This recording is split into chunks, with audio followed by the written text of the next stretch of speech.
আমাদের ভাগ্য নির্ধারণ হয় কোন রাতে? শবে কদর বলছে এলাকার মানুষ, সারা দেশের মানুষ তো জানে শবে বরাত। আমাদের ভাগ্য নির্ধারণ হয় শবে বরাতে না শবে কদরে? মাশাআল্লাহ, এলাকার মানুষটা সঠিকটা জানেন, বোঝা গেল। শবে বরাতে যত মানুষ মসজিদে আসে আমাদের দেশে, সারা বছরের অন্য কোন রাত দিন অন্য কোন সময় এত মানুষ মসজিদে আসে কারণ কি? শবে বরাতে মানুষ মসজিদে বেশি আসে কেন? সারা দেশের মানুষ তো জানে ভাগ্য নির্ধারণ হয় শবে বরাতে।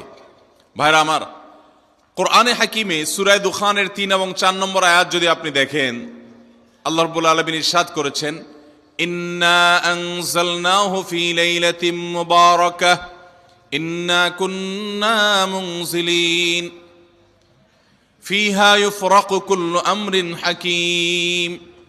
আল্লাহ বলেছেন, আমি নিশ্চয় কোরআনকে নাজিল করেছি, অবতীর্ণ করেছি একটি বরকতময় রাতে। কোন রাতে বরকত নাজিল করেছেন আল্লাহ তাআলা? বরকতময় রাতে কোরআন নাজিল করেছেন আল্লাহ বলেছেন। আর এই বরকতময় রাতটা কোন রাত যে রাতে কোরআন নাজিল হয়েছিল? শবে কদর। কোনো সন্দেহ আছে? কারণ কোরআনের আরেক আয়াত বলছে, ইন্না আনজালনাহু ফি লাইলাতিল কদর, আমি কোরআনকে নাজিল করেছি যে রাতে, সেটা হলো লাইলাতুল কদরে। তাহলে লাইলাতুল কদরে আল্লাহ কোরআন নাজিল করেছেন। আর সূরা দুখানে বলেছেন, আমি একটি বরকতময় রাতে কোরআন নাজিল করেছি। তাহলে এখানে বরকতময় রাত বলতে যে লাইলাতুল কদরকে বোঝানো হয়েছে, সেটা দিনের আলোর মতো পরিষ্কার। ঠিক কিনা বলেন? এরপরে আয়াত আল্লাহ বলেছেন, ফিহা ইউফরাকু কুল্লু আমরিন হাকিম, এই বরকতময় রাত যে রাতে কোরআন নাজিল হয়েছে অর্থাৎ লাইলাতুল কদর, সেই রাতেই সমস্ত গুরুত্বপূর্ণ হিকমাপূর্ণ বিষয়গুলো সব ধার্য হয়ে থাকে, নির্ধারণ হয়ে থাকে।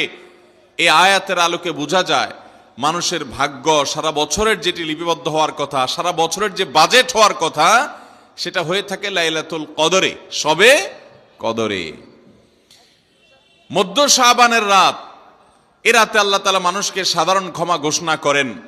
যাদের মনে হিংসা নাই, যাদের মনে মানুষের প্রতি বিদ্বেষ শত্রুতা নাই, এবং যারা শিরকে লিপ্ত না, এই মানুষগুলো ছাড়া বাকি মানুষগুলোকে মধ্য শাবানের রাত, যেটাকে আমরা শবে বরাত বলি, হাদিসের ভাষ্য শবে বরাত নয়, হাদিসের ভাষ্য হলো লাইলাতুন নিসফি মিন শাবান, সেই রাতে আল্লাহ রাব্বুল আলামিন বান্দাকে সাধারণ ক্ষমা ঘোষণা করেন।